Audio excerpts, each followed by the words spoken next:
Steel Reserve, huh? Nice. I've got a Sierra Nevada Hazy Little Thing IPA and a Triptych Really Dank Meme. So I got a couple IPAs here. I'm good to go. I got Citradelic. Oh, okay. That's a good one. Yeah, rather tasty. I got my Snapper here, so. No narrow gauge, huh? Not tonight. A little broke tonight. Yeah. They canned some coffee not too long ago. And They're canning new stuff like every week. I know. I'm pissed I live so far away every time I see it. Well, we don't live overly close either. Yeah. But my wife works about 10 minutes from where Geoff works. So I'm like, yeah, I've been trying to get her to go buy shit for me on her way back home from work. Honey, it's Christmas time. Exactly. Now, if it's Christmas, that means she's off. She's off for like 3 weeks. Nice. Yeah, she's lucky. This portion of the Drunken Lullabies podcast is brought to you by discussmetal.com and the beer we are drinking. There you go. I left my high school reunion to be here. So. Being professional. And if you left a high school reunion to drink Steel Reserve while listening to Project 86... then you are ready for this episode of Discography Discussion.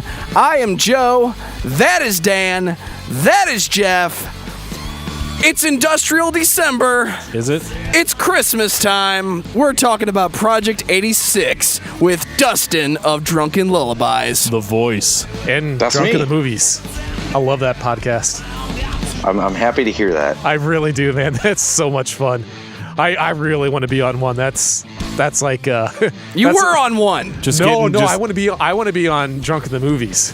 Oh, Drunken the Movies, absolutely. Oh, dude, that's awesome. It is pretty cool, dude. Like, and I don't know. I definitely like syncing the movie up so I can get kind of some of the nuance of it. Yeah, after I went back in your back catalog and you told me that you did Big Trouble in Little China, I was like, okay. Oh my God, that's like my childhood. I grew up on John Carpenter. That guy is my freaking hero. That was a funny one. We got very drunk by the end of that one. Yeah, you did. Can relate to that in a big way. I get drunk by the end of these usually every time. Yeah, Kim Cattrall was my first crush. Not because of Porky's. Yeah, I know. Isn't that messed up? It was actually because of Big Trouble in Little China, not in the whenever they're swimming through the sewers and she's got the wet T-shirt. I was like, oh yeah, boobs. This is the story of Geoff when he was 7. Yeah, the 80s were a magical time. Isn't it interesting how the 80s are now nostalgic enough to be referenced in every piece of media that comes out? Being a hipster over there, Joe? I'm trying to be. Yeah, that's the more messed up thing is like I see like what my nieces wear and like how they do their hair. And I'm like, are you guys going to a New Kids on the Block concert? Because that's what you look like. Really, Geoff, we're talking about Project 86, and you got to bring up New Kids on the Block. Hey, Andrew wanted to talk about Lana Del Rey. I think New Kids on the Block will work just fine. All right, fair enough. So, tonight's topic is Project 86, and this is a band that I have been listening to probably for the past 17 to 18 years. So that's... Really, I've been doing like the last 17, 18 days. Yeah, I know. Welcome to the family, Geoff. But yeah, Project 86 was like the first heavy band that kind of bridged the gap for me from, listening to stuff like Korn and, Carmen, Limp Bizkit and POD and stuff like that. Project 86 was just a little bit heavier. Petra. Shut up. Project 86 was just a little bit heavier than those bands. And so, it wasn't long before I was into, a lot heavier stuff. And their album, Drawing Black Lines, that came out in 2000 was really my gateway into heavy music. Okay. And if you listen to Project 86 today, you're going to hear not the same band, but you're definitely going to hear the same voice. Andrew the band, yeah. I tell you what, Schwab's got a hell of a voice, man. Even if I have to admit, I'm not always some of their song choices I'm not a huge fan of, but man, I can listen to Andrew all freaking day. Yep. That dude's got some pipes. It's like a more angry Mark Solomon, right? Yeah. Yeah. Well, before we get too deep into Project 86, I'm going to take the time to say thank you to everyone for listening to this podcast. Thank you for listening and for subscribing. If you are not a subscriber, you can find everything Discography Discussion at discussmetal.com. We are on Google Play. We are on iTunes. We are on Stitcher. We are on TuneIn Radio. So if you have an Amazon Echo product, you can say to it, Alexa, play the latest episode of Discography Discussion, and she will. We're also on Facebook and on Twitter at Discuss Metal. Be sure to like, favorite, and subscribe. It really helps us out. It lets us know you're listening. And Dan is going to tell us all about 5-star reviews. We love 5-star reviews here on Discography Discussion. Do we? We do. Who doesn't? Yeah, no they're great. However, give us whatever kind of feedback you think we deserve. But Dan! If you like the podcast but like hate Geoff, it's completely understandable. And I get that a lot. Just don't let that affect our star rating. But make sure to put it in the review anyway. But no, these 5-star reviews really help our podcast out in the sense that, when people are searching for a metal podcast or a music podcast, we're more likely to show up in those search results the more reviews that we have. So be honest, but if you do like the podcast, definitely give it a 5-star rating. And now Dustin is going to tell us all about Drunken Lullabies. Yeah, so I'm the host of a show called Drunken Lullabies. Been doing it over 2 years now, sponsored by Distill Brewery in Bloomington, Illinois. Oh, yeah. Actually, it's Normal, but most people know Bloomington better, I guess. But yeah, it's a craft beer and indie music podcast, and a couple of you guys sat in on an episode we did not too long ago at a narrow gauge brewery in Florissant. Yes. Dan and Geoff got tipsy with me, had a good time with them, and they got to drink for free. And the other Geoff Hardesty. And the other Geoff Hardesty, the brewmaster at Narrow Gauge. But yeah, I've been doing this for a little while. We met thanks to the Nashville Rockin' Pod Expo in Nashville. I did a live show on stage, tasting beers with a few other hosts of other shows, and you guys were in the audience and seemed to dig what I was doing. So we chatted afterwards and said, yeah, we need to do something down the road together. And like I said, had you guys on my show.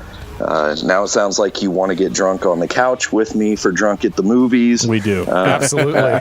We can probably do a road trip version. I can come to you guys at some point and we can do a movie. Or vice versa. We have no problem. We're not that far away from each other. Yeah. It's a morning drive. It's not too bad. Well, it gives me an excuse to come to St. Louis and go to a Cardinal game or something. Oh, even better. Yeah. Yeah, we can do it in my Star Wars theater room. Yeah, there you go. That was going to be my suggestion because it's Geoff's theater room. Next Christmas, we'll watch the Star Wars Christmas Special. Oh, geez, we're going to have to be drunk to get through that thing. Oh, yeah. I watched that sober, and that was rough. Yeah, it's weird. Rest of Chewie's family. Oh, my God. All right, Geoff, you have to drink every time they speak. Yeah.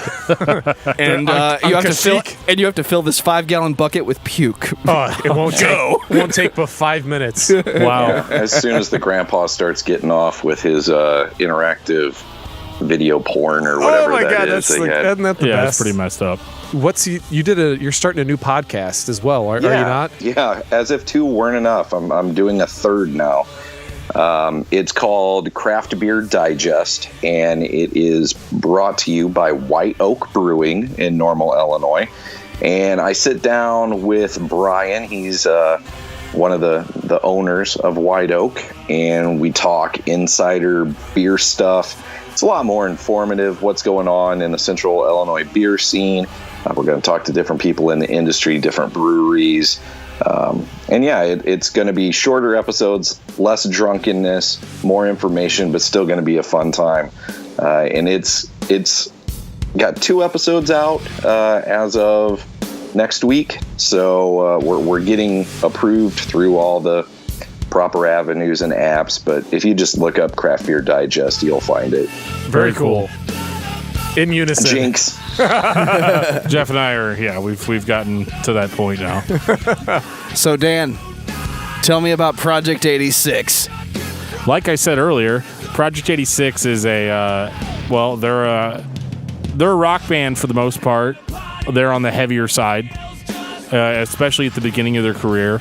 And they've kind of gone all over the map over the past 2 decades. Orange County, California, right? Yes. And the original band members, the ones that we all think of whenever we think of Project 86, is Andrew Schwab. And everybody else. That's what Schwab wants you to think, I think. Randy Torres. I know their names. Stephen Dahl. Yes. I don't remember Alex's last name. It's okay. He's Alex the drummer. No. Yeah, I just go by first names anyway. I think they used to call him a Hammer before. Yeah. Well, I mean, you mentioned jumping on with Drawing Black Lines. I started listening to him as soon as the self-titled came out. So I'm closing in on 20 years now, which dates me a little bit. But I heard them the first time it was on some Tooth and Nail sampler, and Run was on there. It was probably like a Songs from the Penalty Box or something like that. But that was basically when it was like, oh, these guys are a Christian Rage Against the Machine. Yeah. I can dig that. And, the album came out, bought it. And, I'm sure we'll get more into the album specifically. But, once Drawing Black Lines came out, they took off way heavier and just better music. Absolutely. I was a much bigger fan with that album. As much as I want to talk about Drawing Black Lines, I've never heard a better segue into the self-titled Project 86, Dan. Oh, yeah. 1998. I believe your review of this was exactly the same as Dustin's. Oh, it's a Rage Against the Machine.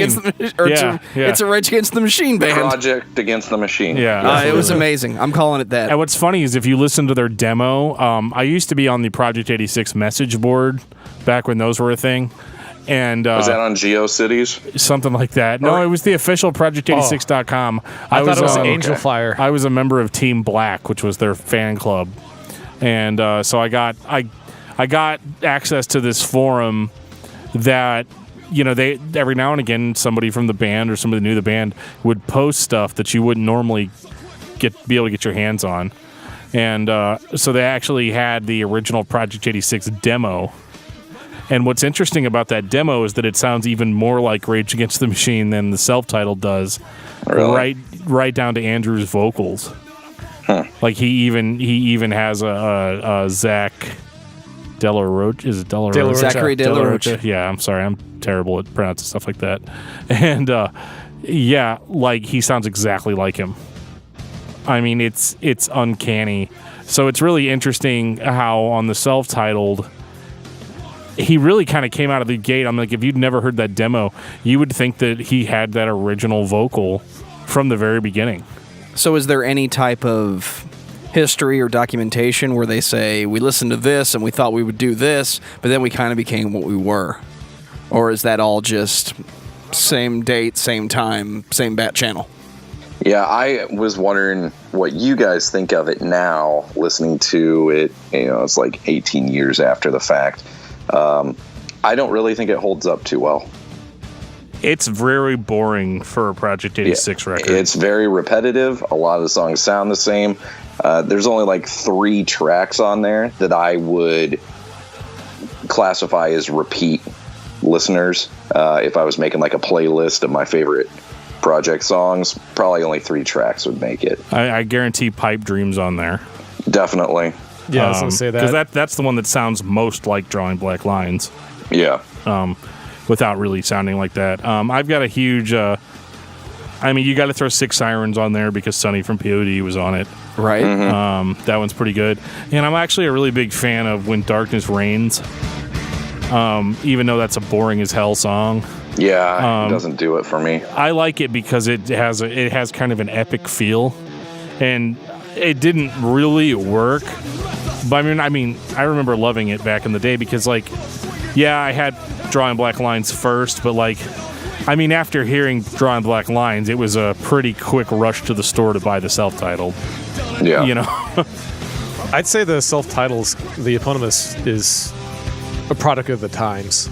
And I think that's part of the reason why I think for the most part we agree it doesn't hold up I mean, just as somebody who is kind of a neophyte going back and listening to it, because I was never introduced until we had Andrew on the show.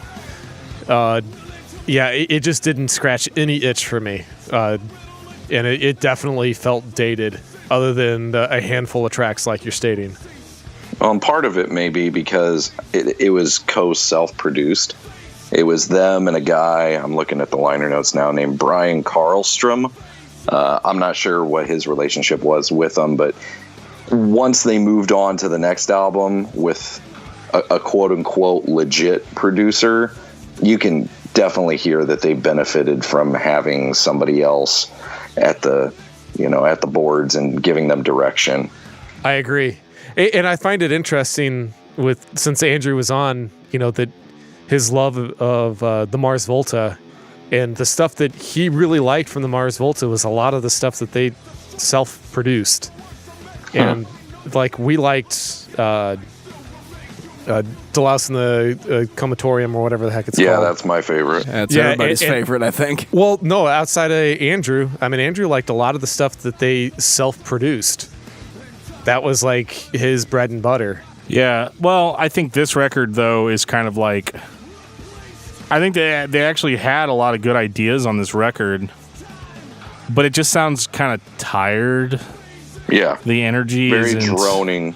Yeah, and like it's like I could see it being like hot shit in 1998.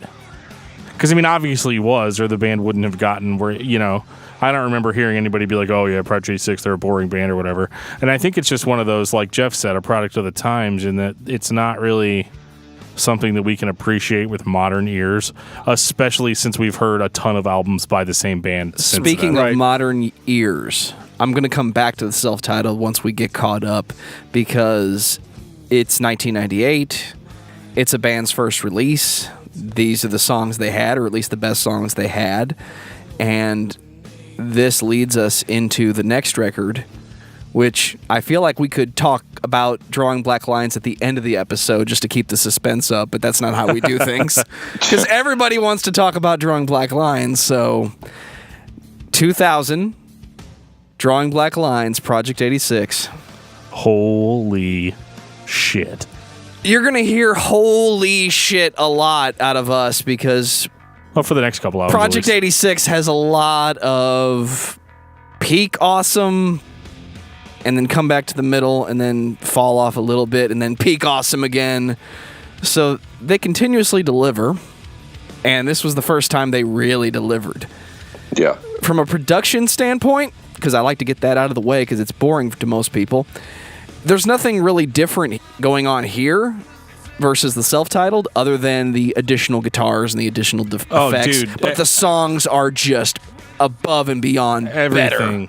Everything sounds way bigger on this release. Yeah, I agree. And what makes it even better for me was the addition of letting Randy sing background vocals instead of it just being Andrew doing, the rapping like on the first record.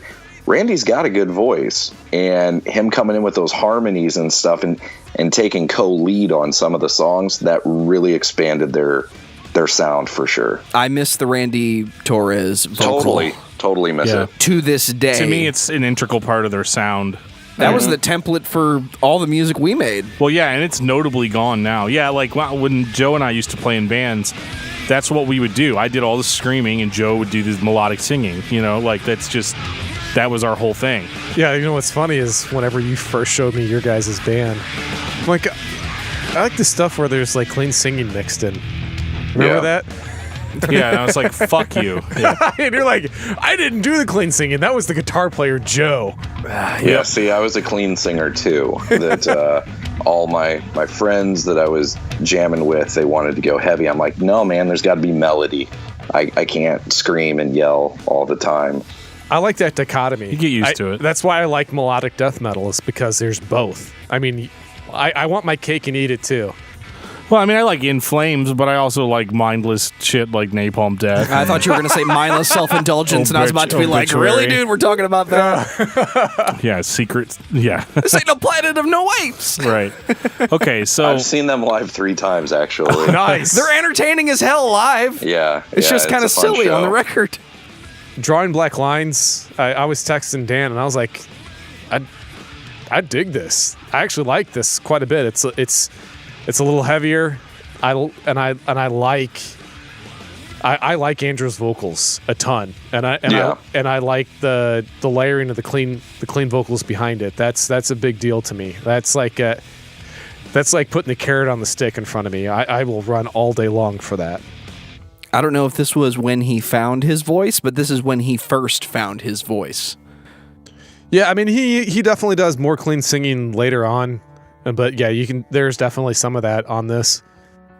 He also had a sick ass afro during this era. Yes, he did. Yeah, I think that's where Dan gets his. No, design. that's genetics. My hair just grows like that. Well, I hope you don't go.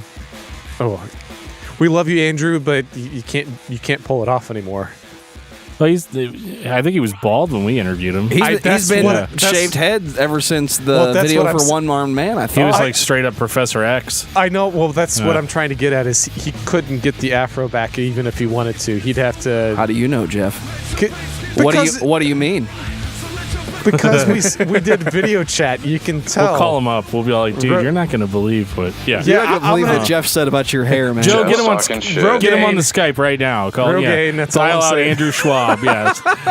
We'll see what happens. I can see that now. Can I help you guys? He's going to come through Skype and kick my ass. That's what's going to happen. I'm pretty sure he's going to be like, oh, God, not these guys again, and hit the ignore button. That's what I would do. That's what I'd do if you called me too.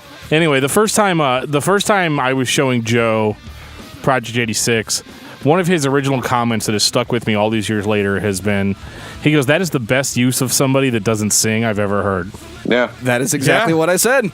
Because, Schwab screams and yells, but it's not in the traditional sense. This isn't like a Poison the Well or Zao or something like that. Like it's aggressive talking. It is. It's like the OC Supertones has a very similar vocal style to Andrew Schwab, but the first time my wife heard it, she's like, "Oh, well, he just sounds like really angry Supertones."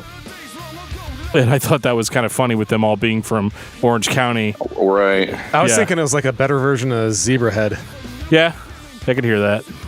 But what was striking about this record is that, the self-titled didn't even hint at this. No.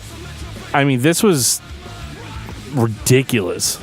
People talk about the sophomore slump. This is what the debut album should have been. Yes. And for most people, this is what the debut album was. That's true. And for a lot of people like me who are Spotify junkies, I mean, if you didn't know any better, first one on there. Yeah, if you didn't know any better, you would think this was the debut album.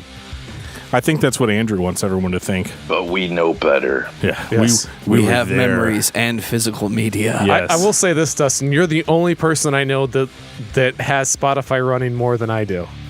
Like, holy shit, dude. I listen to a lot of music. I listen for at least 8 hours a day at work. And I've got tons of playlists. I listen at home a lot as well. But yeah, I ran a record store for a decade, so I'm just used to being around music all day long. And I can't tolerate the Muzak at the bank. Thank God I'm in the drive-thru, and I can just listen to music on my phone all day. I feel you, man. I used to run a Sam Goody, so Okay.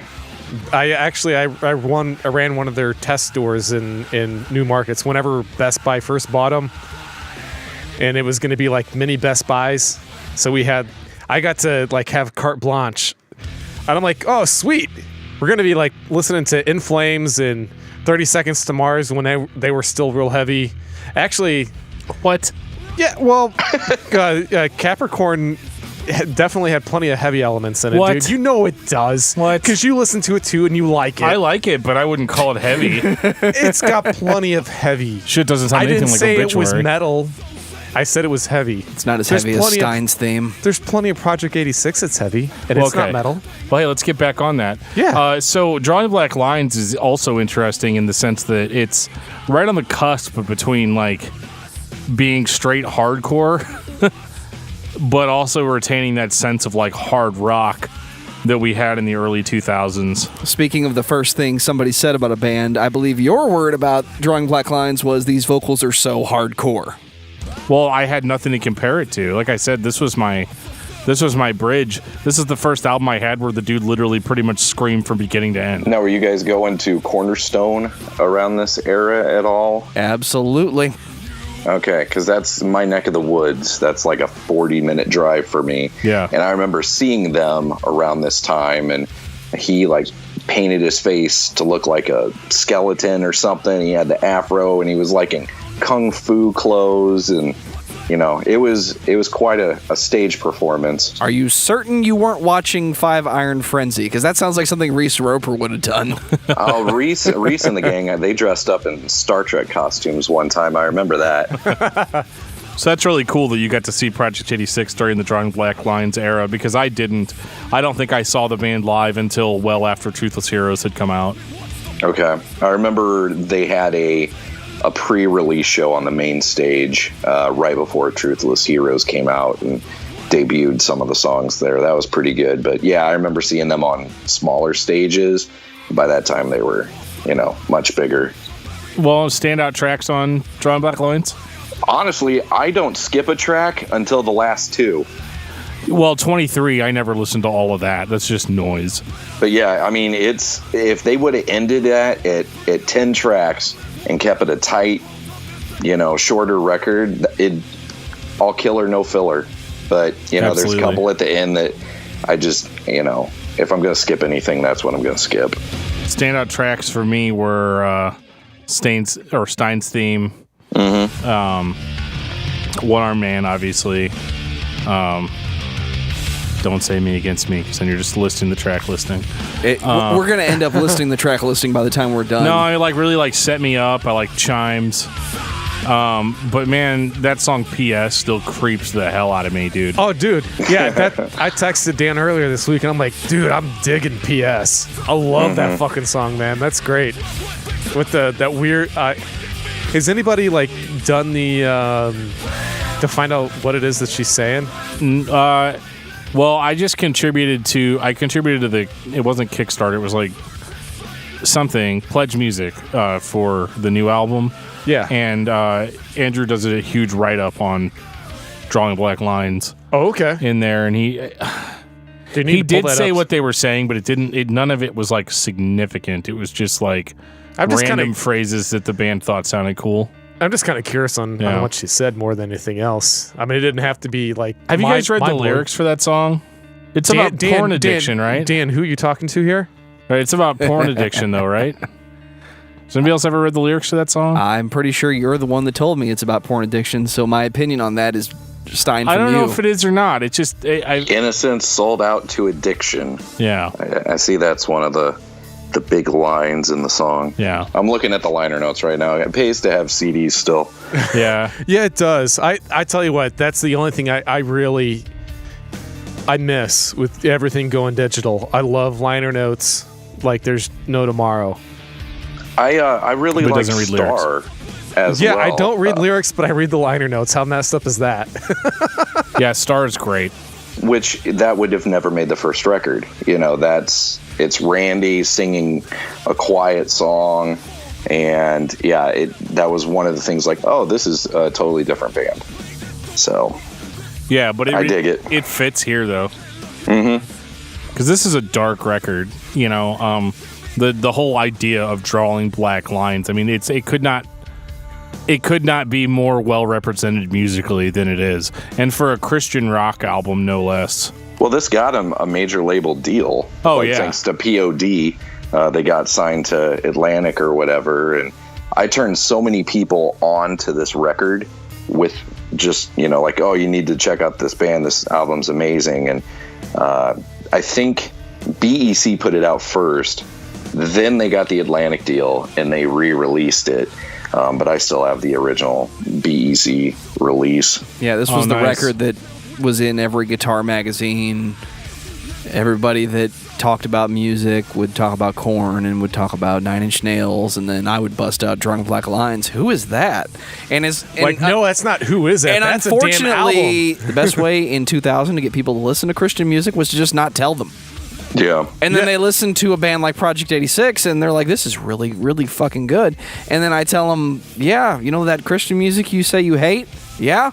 You know how you say you hate POD? Yeah? Merry Christmas. Merry fucking Christmas. I listen wish... to these Blindside records. Well, no, it's funny that you say that. I mean, it's like you're reading my freaking mind, because I'm huge Blindside fan. And if I would have known and had expanded my horizons just a tiny bit more, Drawing Black Lines would have been way up my alley back in 2000. And that was back when I was running the Sam Goody. I would have played the shit out of this stuff. You know, here's something else that's funny. As far as Drawing Black Lines, I'm looking at Joe's screen on Google Play Music. This is how I can tell that he legitimately loves this band. Because most of the time when we do reviews, it's just the 4 or 5 times that he's listened to the album. And we're in the 30s and 40s on the songs that he's listened to on this. So I know he legitimately loves this album. Absolutely. Which it's great, because I'm really happy that we actually get to listen and review stuff that Joe's digging, because I guess we ought to mention it. Joe's kind of like the unsung hero of our podcast. He does everything for us. Tell me more about me. Yeah, I know. I have no... He's relaxing. He's I have no gag reflex, so I can keep going.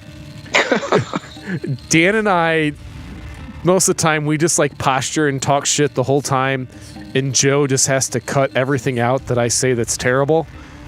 But this is one episode I know for a fact that Joe is thoroughly going to enjoy, because he loves this band. So I'm done. So before we move on to Truthless Heroes... Oh, shit. I'm leaving all of that in. I'm sure you are. So before we move on to Truthless Heroes, Dustin, I have to ask you, because everybody that loves Project 86 has an opinion about Truthless Heroes. Mm-hmm. What is your opinion of Truthless Heroes? It is my second favorite album of theirs. Most people that have listened to at least half of their music, either Truthless Heroes is their favorite record, or it's in their top 2. Yeah. Dan, would you agree with that? Probably. It's almost beat out by one that we'll get into a little bit later, but... Yeah, it's actually number 3 for me. Yeah, it was a fantastic follow-up for Drawing Black Lines, for sure. It was a different follow-up, if only for the Andrew Schwab singing, which was not common. And I find it interesting that we talked about it with him on our episode with the Mars Volta, where he mentioned that it was just a painful process as far as the producer was, and you can go back and listen to that at any time you want on iTunes or Google Play Music. But for the fans, Dan is one of the best examples I have, because his thing was always, I'm the lead vocalist, I need to do as much as I possibly can to be the lead vocalist.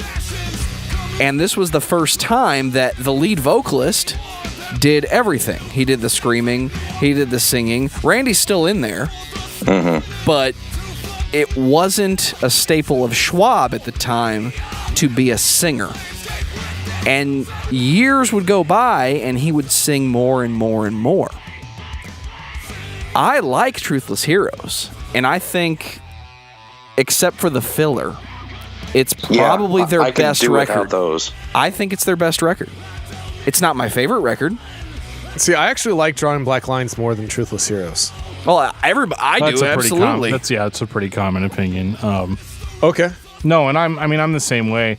I think people... Well, I'm a noob, so that's why I'm saying it the way I am. It's weird, too, because I've heard people misquote me about this record a lot over the years. And usually in a case like this, I'm going to say, what the fuck is this band? They aren't the band that I signed up for. They're not the same, but like, the way I was back then in 2002 is not like me now, in the sense that like now I'm more apt to like, well, what the hell, it doesn't sound like Drunken Black Line, so I don't want it. But back then it was like more of a, holy shit, there's a new Project 86 album out. And so I listened to this fucker at least 1,000 times. At least. And now, is that an attempt to make yourself like it? No. Or you genuinely no, dug Buddy it, and I listened to this shit on the way to school every day. For a year and a half. For a long ass time. And I was completely sold by it. I was sold by the concept of it, the truthless hero, the unnamed hero, and all that, and the weird lyrics and the weird music and the more melodic singing and stuff. I just thought it all sounded really, really cool and different. And despite what people tell you about Truthless Heroes being a softer album than Drawing Black Lines, there's still some pretty badass songs on Truthless Heroes. There's like SMC and shit. Does that stand for I hope something? so. Wait, you mean it doesn't stand for that? That's what I always thought. And then there was another Boredom Movement, which I thought was just a fucking terrifying song. How much do you think, because this was like their first album made for Atlantic, how much do you think they were pushing it to be more melodic, and they wanted something that was going to be radio friendly, alternative radio friendly? Well, according to Andrew, that's all it was. Like, they just pushed. Really? I actually have his book. It's called It's All Downhill From Here on the Road to Project 86. And he talks a lot about that. He talks about, how at one point he says that, like, I'm standing there in the booth and they're telling me to sing, sing, sing. And all I want to do is scream, scream, scream. And he said, over the course of time, Atlantic Records more or less stripped away all of the elements that made their previous records successful. That's interesting. I believe his quote from our episode was, they wanted radio singles. Yeah, he did say that. Sounds like an Atlantic Records decision, so I'm inclined to believe him. And even if it didn't sound like an Atlantic Records decision, I'm inclined to believe him. He was there. Well, I mean, major record label, radio singles, the two kind of go hand in hand. With the exception of the filler, and I shouldn't call it filler, the transition songs that are on this record, almost every song is good. And we like to joke about Hollow Again in our circle because of a appearance they made at Cornerstone where it felt like they sang Hollow Again for 20 minutes straight. Fuck. To this day, Dan's like, it actually happened. I'm not kidding. He encored Hollow Again 7 times. That was just... Okay, I like the album, and I really like it mostly for the nostalgia of it, because now it takes me back to being in high school. So you can never really replace that. Even if a record is total shit, if you loved it when you were in high school, then you're going to kind of always love it. And so I think part of my enjoyment of this record is nostalgia. Listening to it now, like with the times I listened to it this week, I definitely see errors, like not errors, but like flaws in it. Like, a lot of the songs tend to go on forever, and they tend to be very repetitive. Like that song, Know What It Means, just over and over. Do you know what it means? Neither do I, neither do I. Over and Neither over do and I. over and over and over again. Yeah. And then there was remember what it's like to be you, to be you. Remember what it's like to be me, to me. It was just, come on. Like, those songs were just there just to fill up fucking tracks. That's kind of how Rage was back in the day too, though. Like, the lyrics are about 10 lines and it's just repeated all the time. So I kind of saw that as like, oh, so this is like the first album and the second album smashed up into like this weird amalgam or something. That's kind of how I looked at it, but I get what you're saying. And that's just a modern take. I don't hate those songs. It's just, listening to it, like if I was coming in fresh, like Geoff was, I'd probably be shitting all over this record. Yeah, I mean, it's all right, but it's, yeah. Damn, son. Yeah, we've had Andrew on. I don't want to shit on his stuff. I mean, it didn't scratch that itch for me. There's a lot of these albums that we had another band on that we did with Eric Hall. He is Legend, and I felt the same way about it. It's like that. It's a tweener band. It's kind of rock. It's kind of metal, and it's like a gateway to both. And I just wish it would be one or the other. And with Andrew's vocals, I mean, the dude's got pipes. I want them to like beat the shit out of me when I'm listening to their stuff. So what you're saying is you want to listen to songs to burn your bridges by. Well, no, they did that already. They did. It's called Drawing Black Lines. They beat your ass to death on that record. Yeah, but I wanted it. I'm a masochist. I want it even more because you're Bill Murray in Little Shop of Horrors. Yeah, because Drawing Black Lines was like that was actually the second album I listened to. In the, what is it, Picket Fence Cartel or whatever. That's the first one I listened to. But yeah, this was just like a huge letdown for me, to be truthful with you. And there's quite a few albums that I was truthless. I was kind of truthfully I was bummed. I'm like, he's got so many skills. He's got such an amazing voice. And I wanted them to be able to use it more, and it just didn't happen for me. I was really disappointed, to be truthful with you, going through a lot of the discography. But that's what I didn't grow up on these guys. I mean, what I grew up on, I guarantee you most people would shit on. I mean, I grew up on like a ton of industrial, so that's why I'm so excited about December for our podcast. Like, God Loves Underwater is like my freaking heroes. And most people, if they listen to them, they're like, those guys suck. And I get it. I'm like, it's what you grew up listening to, what you love. And for me, a lot of their albums just didn't age well. And this is definitely one of them. This was an attempt for radio play back in the early 2000s that's when I hated radio. I still hate radio now. And it's what I dislike about popular music. I think this is what it sounds like when you take a band like Project 86 and expect them and insist that they create radio singles. Yeah, you're right. I mean, there's a couple in there. It's not the band itself that I hate. It's the record labels that fuck them up. I mean, Drawing Black Lines is kick-ass. I love that album. I really do. I like that's in the regular rotation now. I genuinely like it. But most of their stuff after that, I could, sure, it's great for the background, but collectively, overall, I'm not overly interested. There's not a standout track that says, holy shit, I gotta listen to this band. Drawing Black Lines is a holy shit, I gotta listen to this album. But the rest of the stuff, yeah, there's a lot of it afterwards I'm not interested in. I'd say give me that SMC and Little Green Men.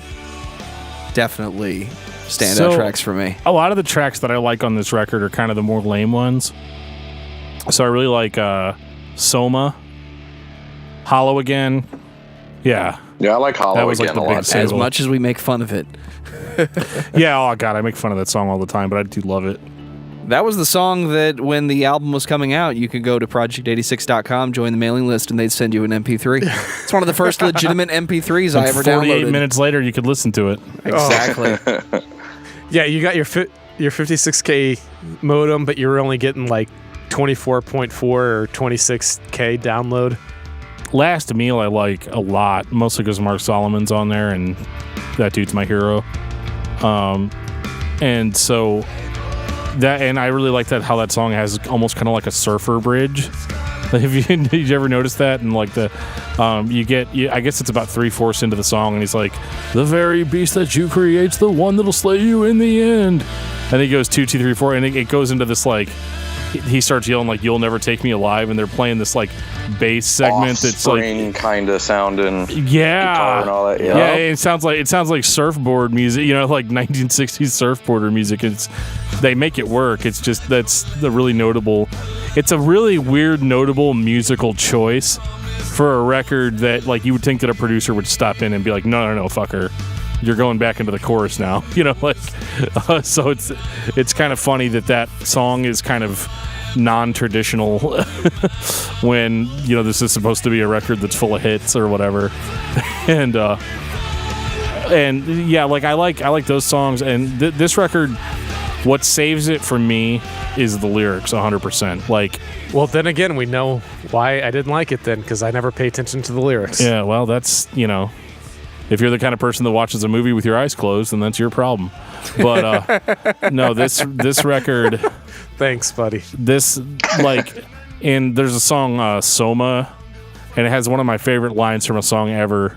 He goes, "If you can amputate my heart, then I will learn to smile, and then you can replace me with yourself, and I'll become the model citizen. And I'll tell them all that I had this breakthrough surgery where they give you a pill, remove your heart, and replace it with a battery." And it's like, you listen to that, and it's like, that's deep enough as it is, but it's like, with the lyrics, was Schwab like really fucking with the record label with some of this stuff? Like, none of that is like chartable radio friendly. Like, it's one of those like, yeah, it's going to be more mainstream sounding, but damn it, it's going to be a concept album. Didn't lose you, did we, Dustin? Nope, I'm here. I was finishing pouring my beer. Cool. That's a good And idea. what are you Geoff, pouring? refill me. I'm currently drinking a Triptych Really Dank Meme, which is a nice, like, 8%. We're going to have to keep that in mind for when we talk about Demon Hunter. Oh, that's another great band. Yeah. Yeah, it is. We're doing them next year. We got them on the calendar, so Nice. we'll give you a call. Unless this has been horrible for you. Yeah. No, I'm good. I'm good. Cool. All right. So who wants to tell Joe the story of Songs to Burn Your Bridges by? Well, Dustin's the resident expert here, so I'm going to hand it off to him. Jeez. Well, what I know is they're not on a major label anymore. They're back on Tooth and Nail Records, where they, kind of got their start. BEC was supposed to be like the more Christian offshoot of Tooth and Nail. But, yeah, this was their return to the indies. And, in my opinion, I think it's a good album. Does it compare to the two before? Not in my opinion. It's got some heavier tracks. They made a very creative music video for, was it Spy Hunter, where they pretty much kill Schwab? They shoot him with a cannon in the chest, yeah. Yeah, and it turns into the album artwork. I remember hearing the EP first, which was an independent release, and Project 86 was written out. Project 86, all letters. And Dan was playing me the Spy Hunter, the Great Golden Gate Disaster, and I think it was Oblivion, and talking about how the band dropped their label and how they were back to being independent, and they basically did this recording in a couple days in some studio, some guy's basement somewhere, or whatever the word was. I can kind of tell if that's... this is all new information for me, but yeah, I can believe it. Well, if you have that release, which I do, you can tell it was done very quickly and almost in spite of the fact that Truthless Heroes was a thing. But then 2 days later, he shows back up with a record with a guy holding a knife behind his back with a hole in his chest. It says this is the full-length release, and they're back on Tooth and Nail. It was a little bit longer than that later, but... well, that was how long it took for you to show it to me. Okay, so I guess I'm the only one that happened to randomly sign into their website a long time ago, right after the Atlantic split. This is after Truthless had been out for a little while, and there's this really mysterious... Like, okay, so one day Project86.com just disappears. Like, it's just gone. I'm like, what the fuck? So then... one day I sign in again, and it's like, hey guys, we got our website back finally. We're tired of being slaves. And we've decided to like pave our own way or something like that. And then all of a sudden it's like, hey, you can buy our newest album, Songs to Burn Your Bridges By, here. And it was an independent release. And I did not buy that because I just didn't for some reason. Like I must not have had the money or something like that. Because I was still a huge fan. But I remember thinking like, well, shit, like Truthless Heroes hasn't been out that long. You know, I usually expect about 2 years between records. Right. And so I was like, this is weird. And so whenever they did sign to Tooth and Nail after that, I definitely bought that one because it had more tracks and it had cooler cover artwork. And from what I understand, the sound production was beefed up quite a bit from the original recordings. Everything that was recorded previously is either remixed or additions were made to it. There's a couple where they either used alternate vocal takes or he redid the vocals. Yeah, it's fixed. As an engineer, I love listening to shit like that because it's like, oh, you took that out, did you? That was one of my favorite things. This record is basically like Truthless Heroes beefed up a little bit. It's not full on drawing black lines. It's definitely not a return to that sound. And it's weird because the band had such a defiant attitude about all this. I mean, they released The Spy Hunter. Obviously, that's a pissed off at corporation song. Mm-hmm. You know, the whole record kind of permeates that theme of like big companies suck and, you know, God damn it, we're the best and all this shit. It lives up to its album title, Songs to Burn Your Bridges By. Absolutely. And Safe Haven, like maybe that's talking about the indie labels. Right. Being their safe haven. Absolutely. And so it's like that. But the weird thing about that record is that for all its pissed offedness, we copyrighted that word on a previous podcast. And for all of its pissed offedness, it's not really that different from Truthless Heroes. Nope. See, I think Project 86 is a band that they leave hints to what they did before, and they leave hints to what they're going to do next. And maybe it was just the fact that this came out after Truthless Heroes, and now especially talking to Andrew, knowing that The Spy Hunter was written during the Truthless Heroes writing process, you get these little tidbits of, okay, this could have been on Drawing Black Lines, or this could have been the opening to Drawing Black Lines 2. But then you get Safe Haven, you get Say Goodnight to the Bad Guy, and I like those songs. I love Breakdown in 3/4. I love almost every song on here until you get to the last 4 tracks, with the exception of Text Message to the So-Called Emperor. Oh, see, that we differ here. Because I'm kind of like half and half on this album. But 3 Card, track number 11, I totally dig, because that's a punk song. Yeah, pure punk rock. And that's my bread and butter. So all of a sudden, they're throwing up a punk track. And that came out of left field because they've never really done that. They've stuck with like the hardcore. So I dug that. And then I also like A Fruitless End Ever. Not Endeavor, End Ever. But yeah, those are two of my favorite tracks on the record. Most of the other ones are towards the front of the album. But yeah, you can tell one of them's a leftover because it says Truthless Heroes like in the lyric. That was The Spy Hunter. Well, yeah. And it's funny now because when it's used in the context of Songs to Burn Your Bridges By, it sounds like a slam on Truthless Heroes. Like, we don't need that record. We have this one. We don't need no Truthless Heroes. You know, so like it's interesting that it's, you know, maybe it wasn't originally written that way, but that's the way it comes across. Into it. It's very intentional placement for this record. But no, what I love about this record the most is, oh my God, Randy Torres, all over it. I love the guitar work. I love the vocals where they're used. He sings a lot on this record, and it just sounds fresh. I think he sounds as good as he sounded on Drawing Black Lines. Randy did.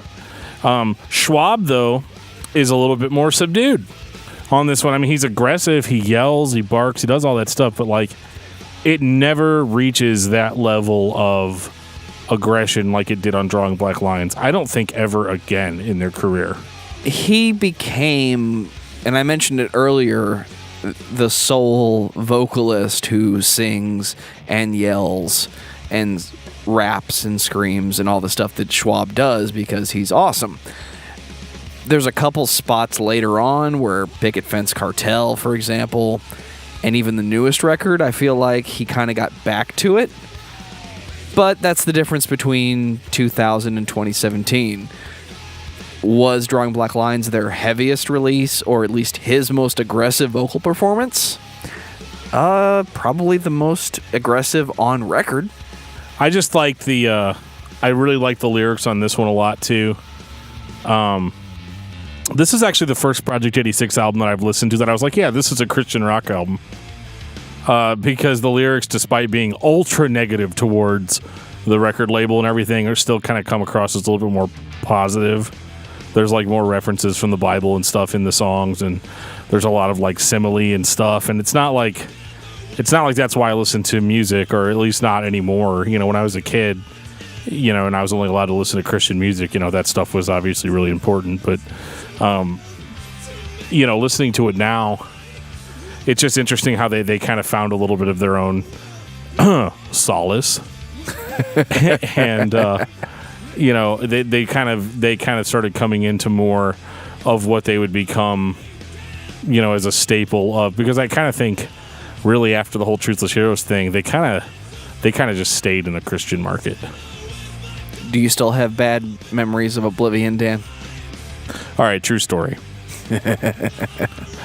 So I'm driving. Okay, you mean two true stories. My right? parents went out of town one time, and I guess this is right after I got out of high school, so it was like my first year of college, and I was supposed to go to class that night, but I didn't. I decided to go see my girlfriend instead, and instead of taking my car, I took my mom's car.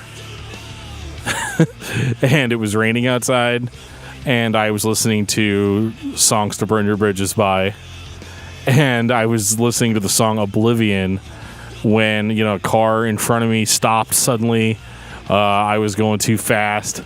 I slammed the brakes on, and I like went off the road into the trees and flipped that fucking car 2 times. Yikes. And it's so funny because the bridge was getting ready to begin. I remember, yeah, it was during the bridge of the song. So like while it's flipping that,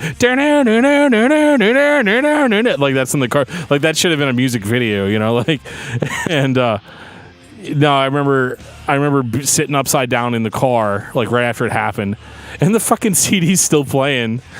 And he finished the track. Yeah, I'm like trying to get my seatbelt off, and Andrew's yelling, "Let go the anchor! Let go the dead weight!" It's like so funny. So that record was really, and I remember too because like whenever it was miraculously unharmed, completely. I had no injury whatsoever, like no scratch, and the car unfortunately didn't make it, but. It wasn't my car. It was my mom's car. So I remember whenever the car got impounded, I remember like my dad's telling me about all the damage and how the car's completely totaled, and they're gonna buy my mom a new car, but he fully expects me to make the down payment, and all of which is extremely fair. I realize now that I'm a dad. But I remember being like, yeah, but that CD that was in the CD player, you guys got that out, right? Because that I knew that's where that was going. Well, my copy of it was signed by Andrew, and so I wanted that CD back, you know, really bad, and because I had just seen them about 2 weeks prior with Haste the Day, and so that was like a really good vibe, and I just remember that was the only fucking thing I cared about was like, oh, is that CD okay? Because if it's not, I don't know what I'm going to do. I probably would have like broke down and started crying. Yeah, I can't top that.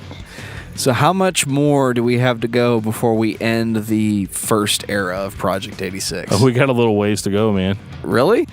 Honestly, these next few albums aren't going to get nearly as much dialogue out of me. As I said, with this album, this is when I started to, I don't know, maybe lose a little bit of interest in what Project 86 was doing. I don't know if it was just me getting older, my musical taste changing a little bit, or just what they were doing wasn't speaking to me as much. They brought me back in a little bit down the road, but yeah, I didn't really dig the next album. I really want to love And the Rest Will Follow 2005, if only for the fact that the first song, Sincerely Ichabod, it's almost a conscious effort to say to the fans, we know you miss us, we're still here. When your opening line is, we once drew some lines in black and now it's time we take them back, but every other song on the record is not as heavy. Yeah. I That don't song know. was so awesome. I remember being so amped up for the shit, hearing that. And, then you go to the next track, which I think is is that Doomsday Stomp? Well, you got All of Me, next. All of Doomsday Me, Stomp. Doomsday Stomp, Something We Can't Be. Those songs are all boring as shit. And to throw them right after Sincerely, basically you're throwing out the best track you've come up with since Drawing Black Lines. And now all of a sudden, boring shit. I think these are the slowest songs the band ever wrote. Yeah.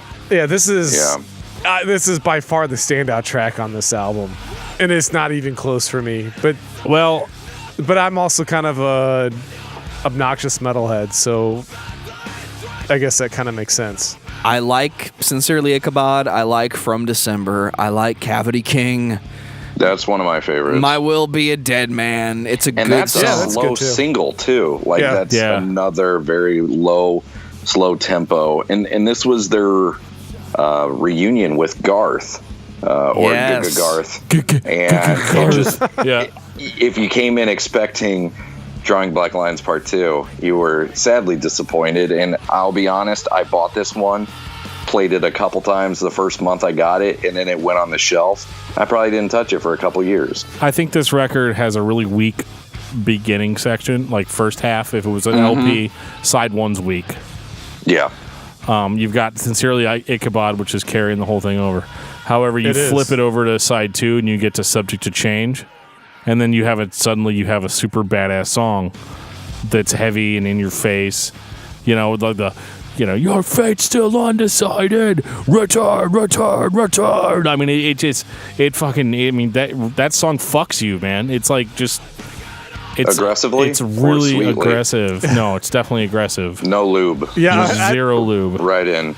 Dustin, he took a page right out of my book, Yeah, man. it's a bite the. I think you stole your gimmick, Geoff. It's a bite the pillow moment for sure. Oh man. But it's great, and but then right after that they go into probably, okay guys, landmark moment. My favorite Project 86 song of all time is on this record. Seriously? Necktie Remedy. Oh, that's all right. That is my favorite song by Project 86. And let's get sappy for a second, shall we? That song has a very, very personal message for me. What car did you wreck to this song? No, I did not wreck a song. I did not wreck a song to this car. Shit, I'm drunk already. We're definitely gonna talk about lyrics though, if it's something sappy and damn. Okay, so I used to work at a bank. I worked, and it's weird too because the song had literally no impact on me when it came out. In 2010, I took a job at a bank as a part-time bank teller, and I got steadily promoted. I went from part-time to full-time, and then I went to a hoity-toity part of town. I went up to Ladue and became a personal banker. And that's like the Beverly Hills of St. Louis. I was building a career in banking. I was wearing suits every day to work, and money was pretty good. Yeah, I saw some of that money in some of those suits. Yeah, Geoff used to work at we'll get into that later. But Geoff used to work at a video game store that I used to just drop mad cash at. Yeah, he was my best customer, man. And so I did that job from, I guess, for about 4 years, which is a long time for a young person. And I was a manager. And once I got into management, I got kind of more exposed to the weird, like just how greedy people could be, like executives could be, and like getting to see that firsthand. I would work my ass off and get like rack up all these bonuses, and then they wouldn't pay my bonuses out, and they give me some bullshit excuse as to why, you know, and all that. And I put up with tons and tons of it. Well, then I guess eventually I started getting too outspoken and too aggressive with them, and I ended up getting canned very unceremoniously. And it started a really, really dark period in my life. And this song, like, really helped me get through that part of my life. Just the whole Necktie Remedy. Because as far as I know, Necktie Remedy, I think what's being hinted at here, and this is my own personal interpretation, but I think when he says a swing from a Necktie Remedy, that's a pretty self-explanatory. I mean, I think he's talking about, like, a noose. You know, and it talks about how like businesses take people in and promise them richness and fame and wealth and all this shit, and then it just kind of dissolves into nothing. And how you're focused so much on getting into the inner circle, you know, and being part of this big thing, and how everybody that's involved in it is just miserable. I don't know. Maybe this is just something that only rings with me, but. This song just really, really, it reminds me of that period of my life and how I fought as hard as I could after that to get away from that. Oh, you succeeded. Yeah. You took my spot. It all works out. Right, yeah. Yeah, I started working at the game store that Geoff worked at. And now I work at a bank. Yeah. Good luck, buddy. No, thanks, dude. Dude, that's why you got those 3 podcasts. That's going to carry you. Yeah, exactly. When it's all said and done, we hope 5 years from now that's all that you're doing is podcasting. He's not going to swing from a Necktie Remedy. Yeah. No, I feel you on that. I've had close attempts at suicide and successful attempts at suicide in my family, so it's a pretty sobering story. Yeah, it was rough, man. And as bad as it sounds, you're truthfully hitting on why I don't listen to lyrics and why I stick my head in the sand. Is because I don't want to hear that shit.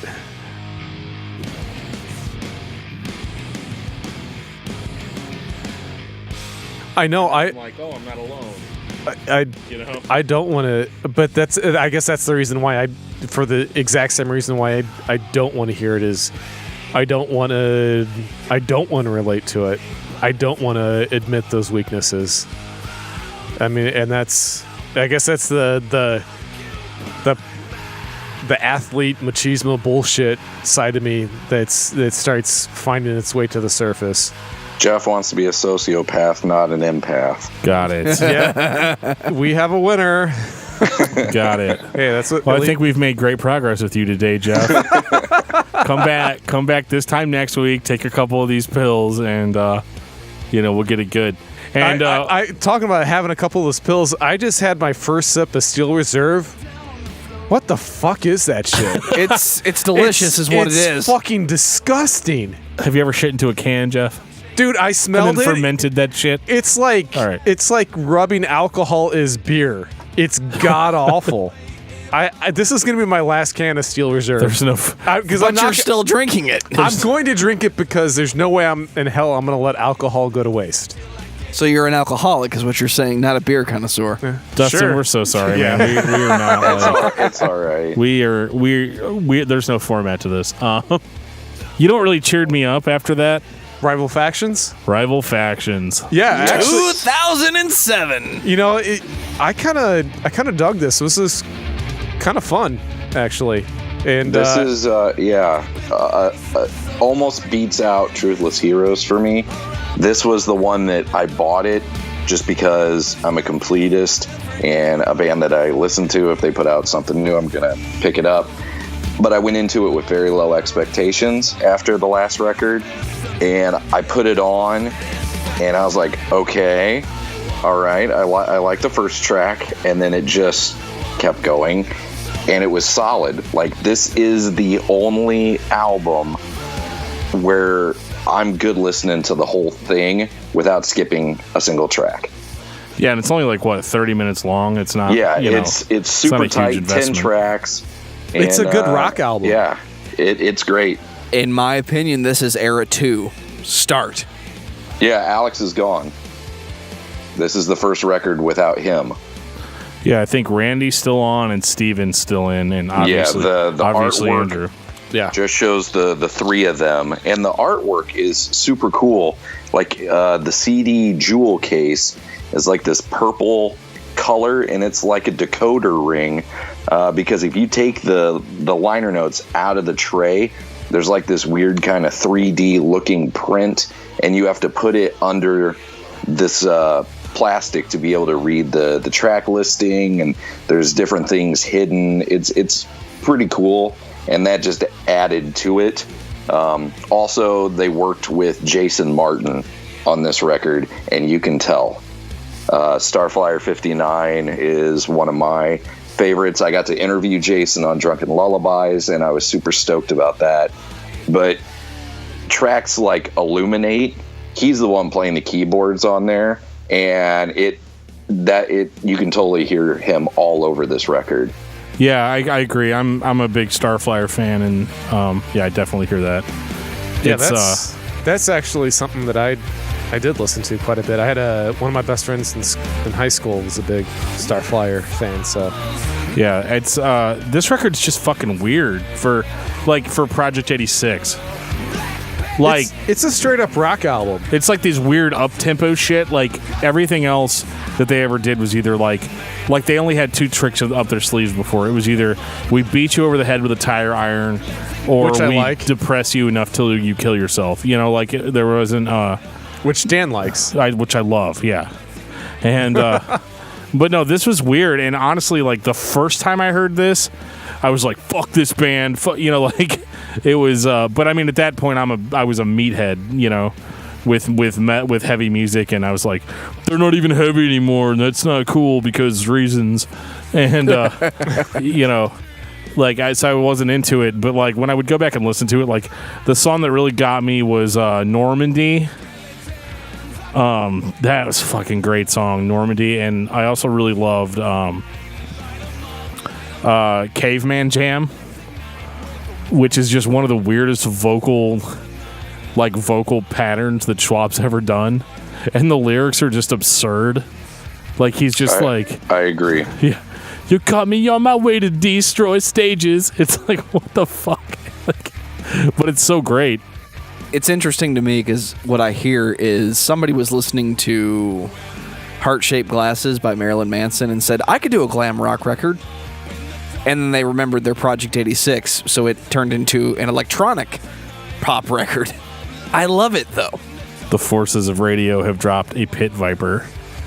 What the fuck is that? Put your lips to the TV. Yeah. Well, what's weird, too, is like Schwab does some of his hardest screaming on that song. The forces of radio have dropped a pit viper. Like, he's like, it almost hurts listening to him scream it. It sounds like it's hurting him. And I thought that was really interesting about this record. But hemorrhoids. Yeah. I'm going to totally derail this for a second. While you do that, I'm taking the dog outside. Fuck you. Dude, all right, while we're doing that, all right, I guess we're in recess right now. It's god awful. What is? Steel Reserve is like the worst thing I've ever put in my mouth. Really? The worst thing? Dustin, all right, what's the worst alcoholic beverage you've ever had? Recently in Michigan. No, not Michigan. That was a different trip. We were in Minnesota, and we went to this club, and there was a beer list, and I was just looking for something new, and there was a gluten-free beer that the name of it was just Greek symbols, but it was like a pun when you put them together. I can't remember exactly what it was, but I thought it was kind of clever, so I ordered it, and it was a horrible mistake because it was just horrible. And I took my first sip, and my girlfriend could tell I was not enjoying it. And it was like $7 for a can, and I didn't like it on the first sip, and it was a tall can. Oh. So I was like, well, maybe I'll just try to chug it and power through because I don't want to waste it. And so I started doing that, and I had to stop about halfway through because I started dry heaving. Oh my God. It was that bad that I couldn't even chug it. And it made me physically ill for a little while. Like I had to go to the bathroom and kind of like settle. And then I came back in and I was like, I'm sorry, but I can't finish this. And we got something else. But yeah, that was probably the worst one I've had in a while. Oh, that sounds horrible, man. So if you see any beer that's gluten-free with Greek letters as the name, that's probably it. Don't drink it. Okay, I got you. Yeah, there's the place I was at for my high school reunion before I came here in January, so just in a few weeks. They're one of the beers they're getting ready to introduce, because they're getting ready to open up the brewery, is a gluten-free beer. And you've just kind of completely turned me off of trying any gluten-free beer, because I don't want to go through that. I don't want to have to spend $7 on a tall boy and fucking hate it. So here's the thing about gluten-free. It's bullshit. All the people that decided last year that they have gluten intolerances, you're fucking faking it. If you don't go to the fucking doctor and figure out that you actually have a gluten intolerance, you're full of shit. I mean, there was no reason for you to avoid gluten. Controversial opinions. The gluten-free thing is the straight-up hipster thing, unless you... I mean, because the percentage of people that actually have a gluten intolerance is fairly small. I mean, there's plenty of people out there that do have a gluten intolerance. I mean, when you look at the entire population of the world, I mean, that means millions of people. I want to see documentation. No. I stopped eating bread for a week and I feel better about myself. Does not count. That's because you're eating... I've never stopped eating bread. Look what happened to me. That's called processed flour. I mean, anybody... All flour is processed to an extent, Jeffrey. Right, and you guys are giving me shit about derailing the conversation. Yeah, if we want to talk about things to avoid, for me, unfortunately, it's the next album, which is Picket Fence Cartel. Oh! Fuck yeah, there you go. I am... Hot take. I'm in the minority. I actually dug this one. Following Rival Factions, which is, one of my favorites, this was another big, huge disappointment. It's the end of the rest of the original lineup. Randy and Steven, this was their final record. And unfortunately, it's not a good one to leave on, in my opinion. But maybe that's why they left. I like the songs. I like the atmosphere. Jeffrey. Oh, that's my word, atmosphere. Well, I mean, there's a lot of electronic... Asshole sphere. Yeah, there's plenty of layers. There's plenty of electronic elements in this. I'm a heavy-duty industrial guy, so that probably is part of the reason why I do like this one. They're borrowing quite a few of those elements in this album.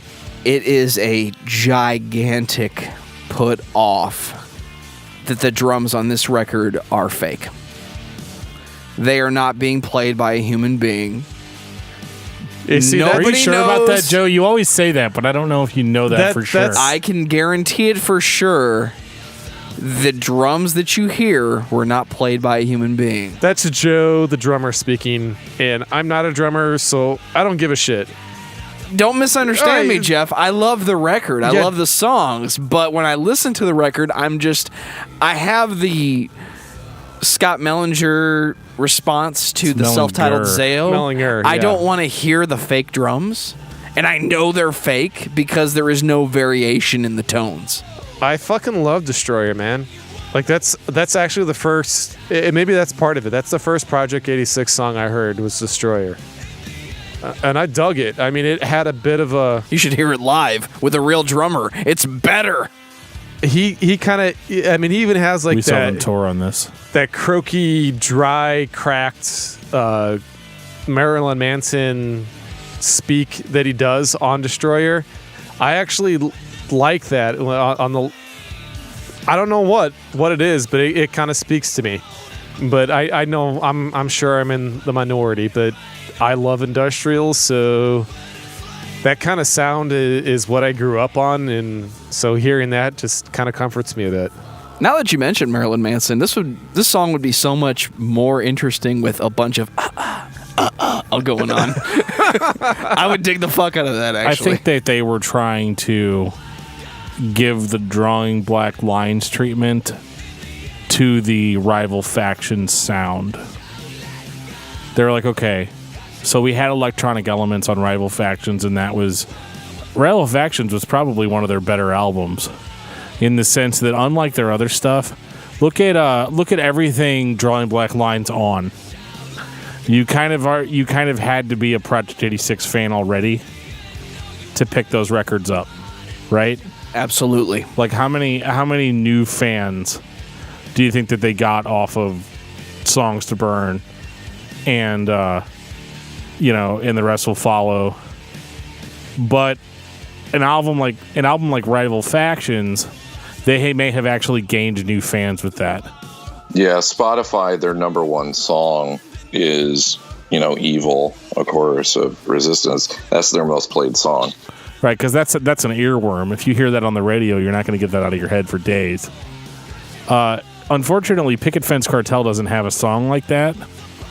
Well, that's not true. It does have The Butcher, which is... The Butcher, Destroyer, the Spectrum Butcher of Fearsome and Destroyer. Acts. I like them both. That's one of the only songs that I really like. The Butcher was pretty badass. Cement Shoes. But this record doesn't have a lot of hits. It's I think it repeats itself a little too much in places. Destroyer, I love the beginning of Destroyer.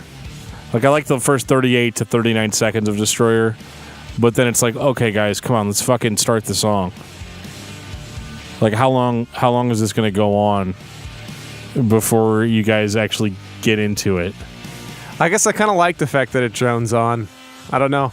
I was a little upset that this was the last time we heard Randy Torres on a record. And we don't really hear him. We just hear his guitar. At this point, Schwab has completely taken over the vocal section, and it was that way on Rival Factions as well. Mainly, Randy was doing production work at this point. The last time we heard Randy was on there, and the rest will follow. I always felt like everything on... And, like, I love Rival Factions, and maybe it didn't need Randy, but this record probably could have benefited from it. And I just... I've felt like since then there's always been something missing from the band's sound, because again, I'm totally sold out on those first 4 or 5 records, and so to me, it's like those first 4 or 5 records, Era 1, as Joe calls it, really was the band, and everything like Rival Factions on is like Andrew trying to keep it all together. I agree 95%. What we got after Rival Factions was not the same band. In some ways, it was more entertaining, but Rival Factions on its own, like Geoff said, great record. Like Dan said, new fans. It was actually a step in a different direction. I think everything from Songs to Burn Your Bridges By and the Rest Will Follow was trying to hold on to whatever they had with Drawing Black Lines and Truthless Heroes combined. That we want to be heavy, but then we also want to be melodic. Whereas this was a step in the direction of we want to be heavy, but we also have those melodic elements that are left over from Truthless Heroes and Songs to Burn Your Bridges By, which I still find interesting. That in the book, he mentioned the production process of Truthless Heroes being so frustrating, and I just find it interesting that we're still doing the melodic thing if we had such a negative reaction to it initially. I don't know. I just don't think that Andrew's capable of putting out something like the early records all by himself. But I do want to throw out special mention to the song The Black Brigade off of Picket Fence Cartel. For whatever reason, that song, that riff, sounds so Project 86 to me. That's the only other song on that I like, aside from The Butcher. Yeah, for some reason... You don't even like Destroyer? Nope, I only have tracks 2 and 10 on my list for this one. For some reason, that opening riff for The Black Brigade is the most generically Project 86 riff that could exist. And I love it because of that. I love it because of the nostalgia of that. And that's the last time we're going to ever hear that, folks. I don't know, dude. No, that's over. Wait until the new record. No. We'll get to it. Don't worry. We'll get to it. Wait for the siren? Well, speaking of Wait for the Siren, what happened from 2009 to 2012, Dan? Because there was a period of time where Project 86 was either dead or wasn't making new records. They were never dead. Basically, the band was never dead. I mean, they were still touring and releasing shit. But, there's a reason why we're talking about these guys in December, right? Is it time to talk about the EP? Let's talk about... we're breaking our own rule, and we're talking about an EP on a discography discussion. So in 2008, and I thought this was a fucking joke at first. I did too. So, yeah, Project 86 put out a Christmas EP. And it was really demented and really sick. And where was this when they were making Picket Fence Cartel? Half of these songs could have benefited on being on that record. Absolutely. Well, I'll tell you what. I didn't break the rule because I didn't listen to this. You're missing out, sir. This might be some of the most industrial music they've ever made. Yep. Dustin, did you listen to this? Yeah. I'm a huge fan of Christmas music. I have a Spotify playlist of Christmas music that is thousands upon thousands of songs, and this is definitely in there. And I mean, they do Mr. Grinch, which they do a solid original take on it. This Time of Year, I thought was a really solid song, and Rot On, This Holidays Eve, those are all fantastic songs in my opinion. Geoff's getting his first taste of Misfit Toys as we speak, and he's regretting not listening to this. It sounds like he listened to a shit ton of Marilyn Manson. Yeah, kind of. And was like, how do I do this but with holiday cheer? What? How do I incorporate the baby Jesus into this? And goddamn, I mean, this was awesome. And it's weird too because this was hard to get. You had to you had a very limited window of time. This is before Spotify, slightly before Spotify. So you really had to dig deep. If you didn't get this whenever it was first released, you essentially had to go on eBay and find it. The original EP had 5 songs. And then there was a couple singles that were released here and there. Like Project 86, I remember the Kane Mutiny EP. I remember This Time of Year EP. And then all of a sudden in 2015, and we're skipping a couple years, but all of a sudden in 2018, there was an 8-song release that took all their Christmas music that they had made and shoved it all together into one. Yeah, so they kind of combined all the shit together, right, and made a full-length album. And by full-length, I mean 26 minutes? Yeah. I mean, it's the best damn Christmas album I've heard in a long time. I disagree, but... August Burns Red? We'll get to them next year. Yeah, I was going to say, that's my Christmas album. I like me some Nightmare Before Christmas. So yeah, this is some really creepy shit. And it's weird because it kind of instills that same feeling in me that Drawing Black Lines did back in the day. Not that they sound anything alike, but just this idea of this is a Christian band coming up with this stuff.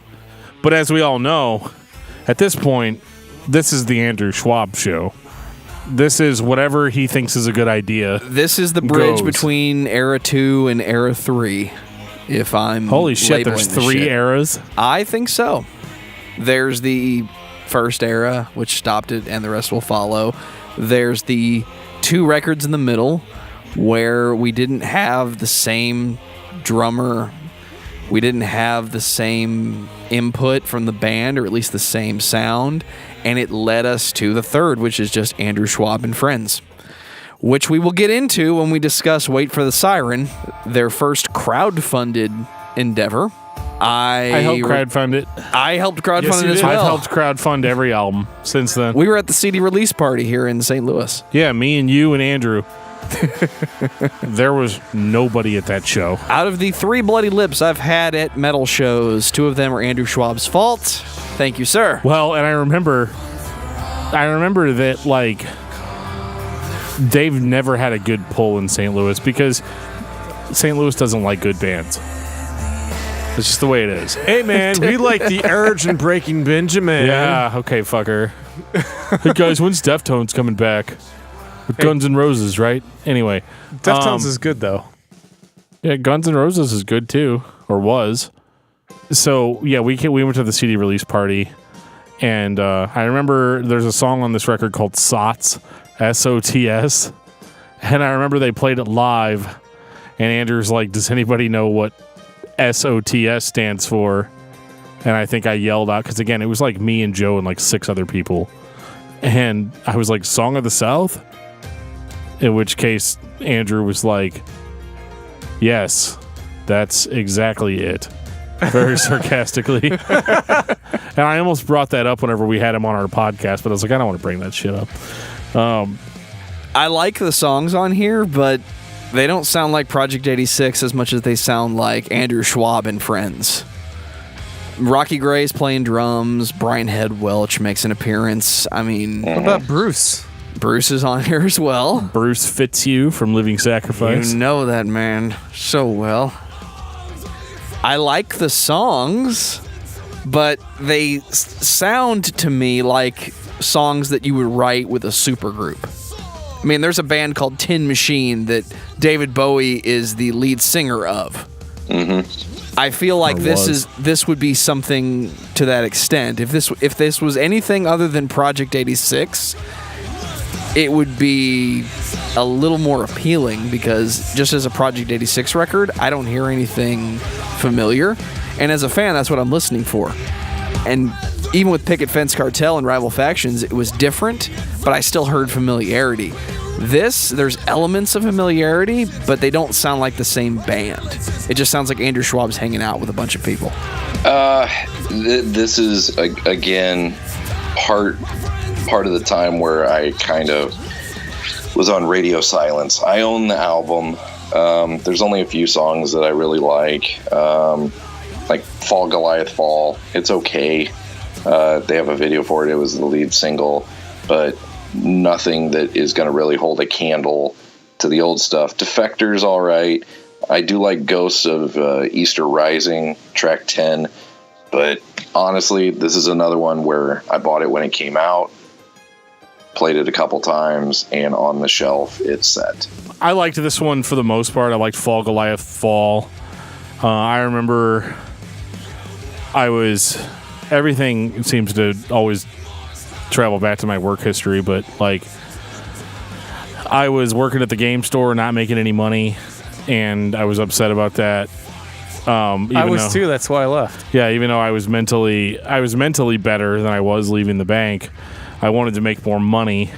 So I remember that was right about when this record came out. What was this, like 2012, Joe? Yeah, 2012. Yeah. So that's whenever I started working as a technician. Oh, that's when you came to my house and installed my cable. That is when I came to Jeff's house and installed his cable, yes. And everything I know about technicians, I know from Dan. Right. So, the good and the bad and the ugly. But, no, what was interesting is I remember listening to the shit out of Fall Goliath Fall when I was getting my... when I was doing my job interviews and stuff. That song just, like, really pumped me up and made me super confident, overconfident at my job interviews. And so that song holds a special place in my heart. But to be totally honest, I like that song. I like tracks 1 and 2. And that's it. That's me on this album.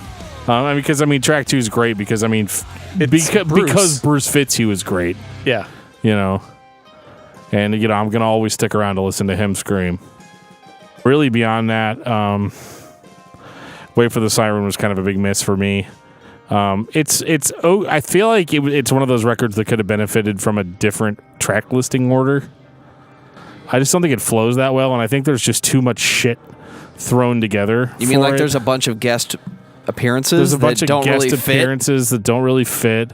I thought there was only 2 on this. Is there more than 2? Oh man, there's it's 3 or 4. Well, and the guitarist from A Plea for Purging plays guitar on this record. Oh, okay. Rocky Gray, who played in Living Sacrifice, Evanescence, in pretty much every band you can name.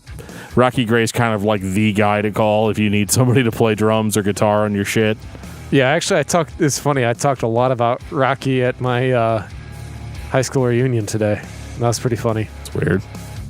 Yeah, there's a bunch of... They were, talking about all these Christian podcasts that they're doing, and I'm like, Rocky! They're like, who's that? I'm like, Living Sacrifice. They're like, who's that? I'm like, You should have been like, dude, I do a Christian podcast.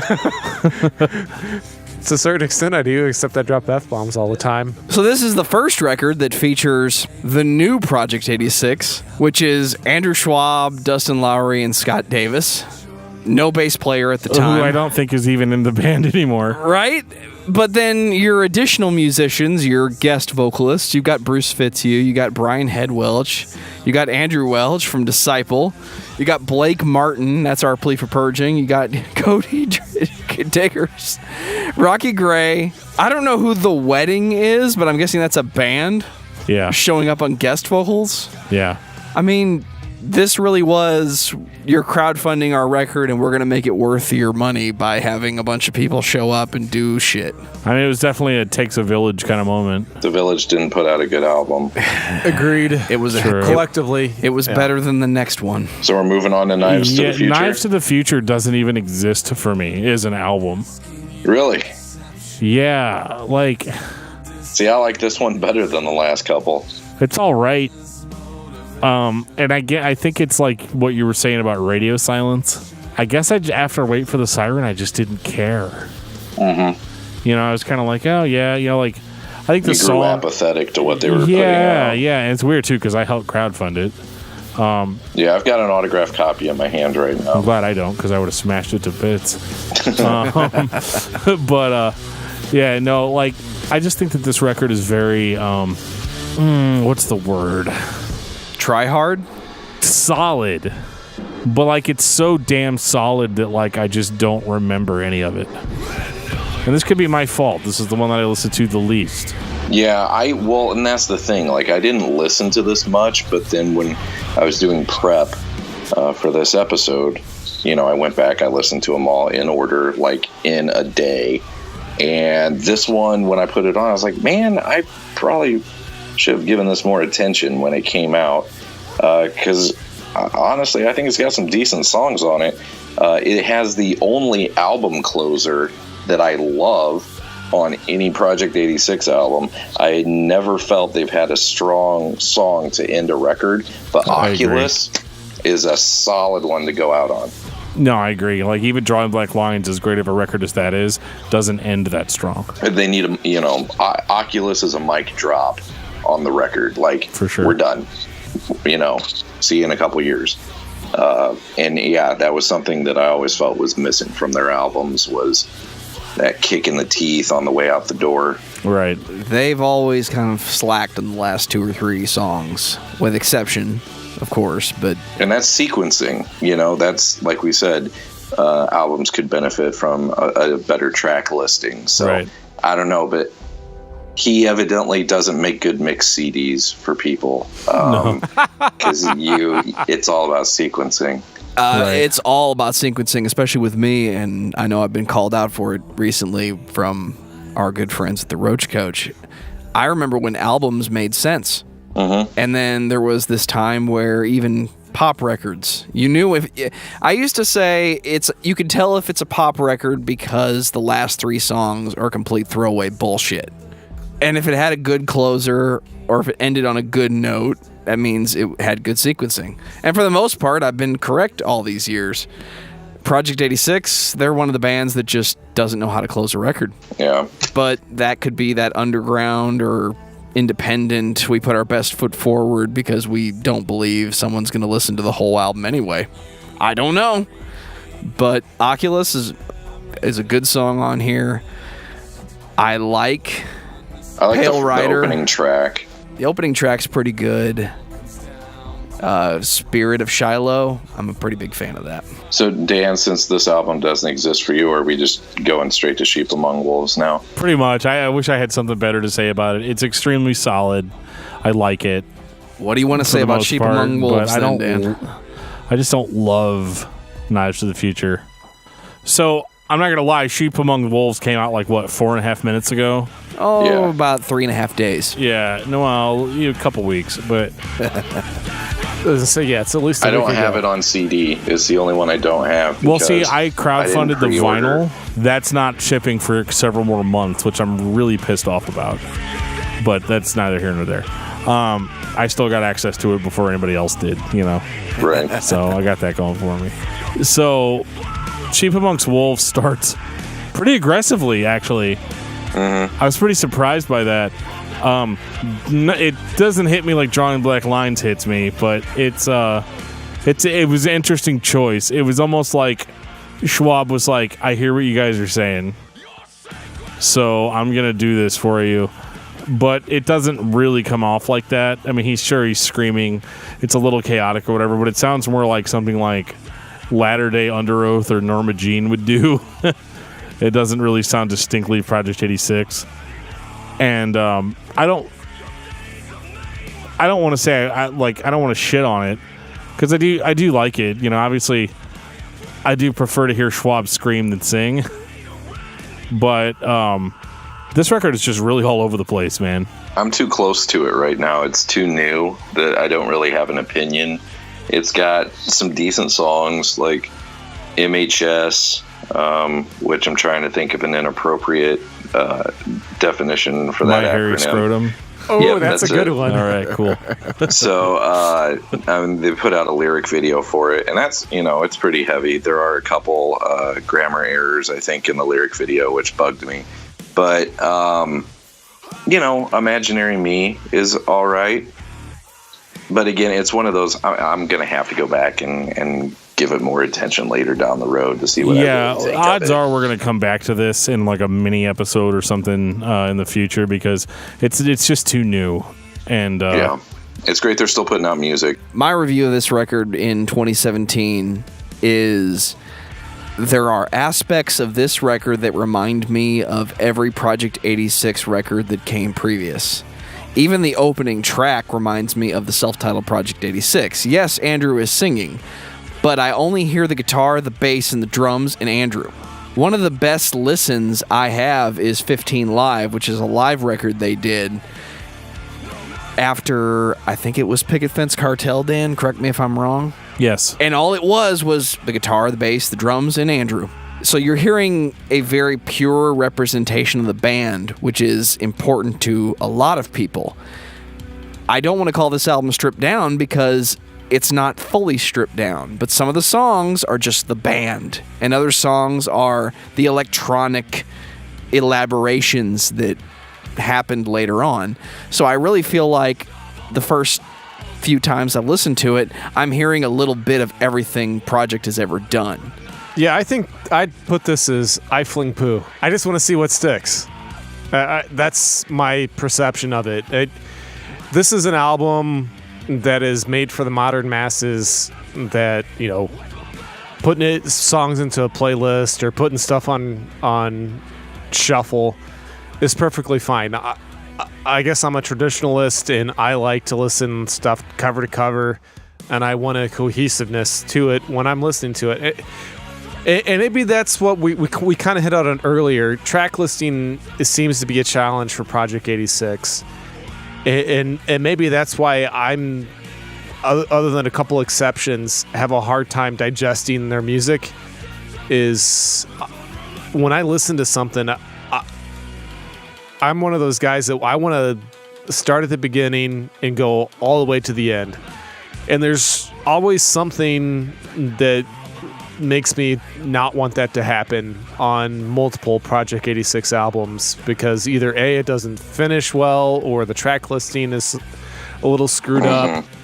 And that just it kind of leaves a sour taste in my mouth. I'm an album listener. I'm old school in that way, and I will always be that way. And I'm the same way.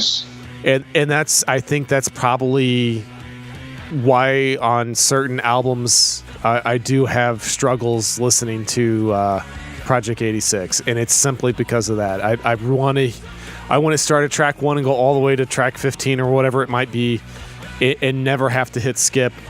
And I don't feel like I can always do that with their stuff. Listen to 15 Live, you'll be surprised. We are at the end, so Did we make it? We survived. We made it. Dan survived. I know I had some issues, but Barely. yeah. The table didn't make it. No, table's back. it's back. It's going in the trash anyway, guys. I beat it to submission. I just owed Joe a table. That's not a tall order. It's going to go in the trash tomorrow anyway, dude, so it's okay. It's like Chris Farley as Matt Foley just going right through that table. Oh, shit, I know. Mankind. No, not Mick Foley, Matt Foley. He lives in a van down by the river. I know. Living on a steady diet of government cheese. I'm having a little fun. Thank you for that, Dustin, I'm sorry, by the way. I can't see you. You were winking at me. Oh, okay. He could send you some seductive pictures on Facebook Messenger on his own time. That's right. I'm going to lead with Dustin and say, final thoughts on Project 86. Great band. I have many happy, pleasant memories of shows and those early albums.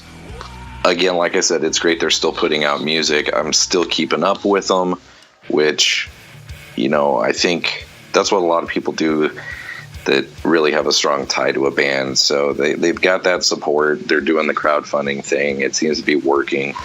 Hope Andrew keeps putting out music. Like I said, you don't have to like everything that these people put out, as long as there's a few things that just keep you coming back. And so far I haven't given up. So I appreciate you guys having me on to talk about some P86 tonight. Geoff, what about you?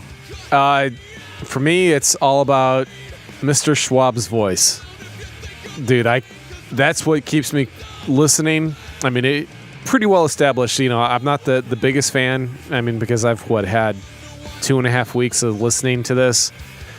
But, dude, he's got some pipes. And I'd like to hear... I like to hear him go straight up hardcore. I would love to hear that. Drawing Black Lines. Like, even more so. Okay. Yeah, but there's a reason why Drawing Black Lines is in my top 2. And that's exactly why. So, yeah, I want to hear them get back to the harder, edgier sound and make an entire album of it. Dan, what about you? I feel like everything from Project 86 self-titled all the way up to And the Rest Will Follow is the band.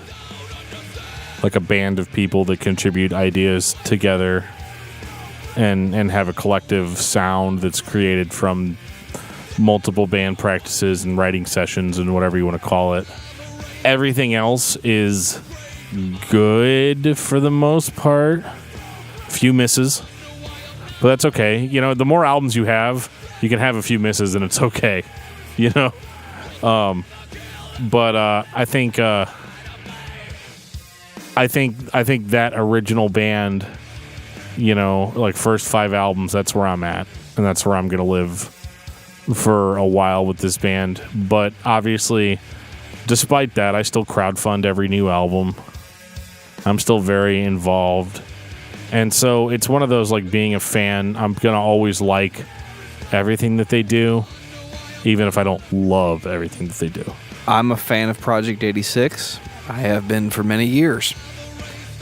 I want to love everything they do, but I find myself loving 3 records, and the rest is their greatest hits. And that's okay sometimes. If I'm listening to Project 86, I'm probably not going to listen to the newest releases in their entirety. But if I was a fan of other bands, I'd be going to see them live just to hear them play their greatest hits. So I feel like it's okay that I only like the greatest hits of Project 86, but I'm glad that Project 86 is still around, if only for the reason that it is the label Andrew Schwab uses for his music. For that reason, it's worth listening to even today. And I'm looking forward to digesting the newest release as much as I have the others. Dustin, what is your album of the week? What I've been listening to a lot lately, it's the end of the year, so I go crazy on doing my top 25 albums of the year and my favorite singles and all this kind of stuff, and I make all these playlists. But I've been listening to my top albums of the year a lot this week, aside from Project 86, and I mean, I could give you a whole rundown, but I'll just stick with one record that I've been playing a lot that, maybe your listeners may enjoy a bit, but it's another old band, old favorite that had my favorite release of the year, and it was Afghan Wigs. They put out an album called In Spades. They're on Sub Pop Records now. Saw them live at the Metro in Chicago a few months ago, and it's just a really solid album from top to bottom. They've put out 2 records since they reformed, and they have not lost a step at all. And I got to feature them on Drunken Lullabies as a band of the week and play some songs, and that was awesome for me to be able to feature them on the show with their permission. That's awesome. Very cool. Afghan Wigs, In Spades, album of the year for me. Nice. Dan, what about you? Well, not going to lie, I've just kind of fallen back on old favorites. So my album of the week has been Language by The Contortionist. Oh, dude. Geoff? Did Dan just steal your bit? No, but Language is... I'm just like Dan. I play that every fucking day. I listen to it at least 3 or 4 times a week. Yeah, I mean, it's seriously like lifeblood at this point in time. Like, I have to listen to it. But no, actually, I go back a couple of years since it's been Industrial December. It's been Hesitation Marks by 9 Inch Nails for me. I love that album. It's Christmas. It's Industrial December. So I'm going to say that everybody should listen to A Very Project 86 Christmas. Aw, it's supposed to be not Project 86. It doesn't have to be not Project 86. There is no rule that says the album of the week that's cannot be true. the artist He that can we're make the talking rules about. whatever he wants. That's true. He damn kind of right. controls everything. He's like fucking Emperor Palpatine over here. It was me the whole time. But Dustin, where can people find everything you do, including Drunken Lullabies? Well, if you want to go on Facebook, you can type in Drunken Lullabies Podcast. You can also type in Drunk at the Movies. Both have separate pages that will give you updates, show notes, links, all that fun stuff. We're on all the regular podcast apps, your Apple Podcasts, Google Play, iHeartRadio, Stitcher, all that fun stuff. Just look it up. Craft Beer Digest, a newer show, but it is available as well. But, drunkenlullabiespodcast.com will get you all the details you need. We have Instagram and all that kind of stuff, and it's linked to there. But new shows for Drunken Lullabies every Sunday. Drunk at the Movies comes out every Wednesday. And apparently now every other Monday is Craft Beer Digest. So I'm now monopolizing 3 days of the week. So I have 4 days left to figure out another 4 shows and start my own network of nothing but me talking 7 days a week. Jesus. Are they going to include beer? So far. There you go. Well, we appreciate you coming on and hanging out with thanks us, for talking having about me on. Project Yeah, it's a 86. And on that note, this has been episode 43 of Discography Discussion. Thank you for listening. You can like us on Facebook and follow us on Twitter at discussmetal. Subscribe to our podcast everywhere you listen to podcasts, including Google Play, iTunes, and Stitcher. Visit discussmetal.com for all things discography discussion, and please send questions and comments to danandjoeshow@gmail.com. If you are not a patron, you can become one at patreon.com/discussmetal. We have some sweet perks. Give me your money. This was the first record that featured the new Project 86, which is... Oh, Dan's happy. We have a man down. Man Down. You all right, dude? That actually wasn't drunk. Woo! You still got video running, Dustin? Yes, I do. All right, so you got to see all that fun? Yeah, I can't see the table. His hands are off screen, so I'm assuming he's trying to fix something. But you saw the The tumble? Humpty Dumpty when for a fall. Yeah, I saw that. The hazards of podcasting. Who knew they existed, right? All right. Hey, that's why we need a couch. Yeah, you play a dangerous game with the standing and then the sitting down and then the standing and the sitting down. All right, so that happened. Yeah, that was fun. You almost made it, man. We only got 2 albums left to talk about. I know. 2? I'm not even drunk either. I can't even Doesn't even have a good excuse. I can't even use that as anything. It was literally one of those lack of coordination. I moved the I moved the stool under where I thought was my ass, and then started to sit down, and then it wasn't there. Yeah, it's even funnier when you're fat. I can only imagine how great that must have looked on video. I would have watched that shit over and over again on slow-mo. It was slightly amusing. Oh, I'm sure it was. Like, dude, you got a story now. You're like, dude, so I'm talking to these guys, and this fucker just, like, falls off. Oh, man. What was I going to say about this? Oh, yeah. Consummate professional here.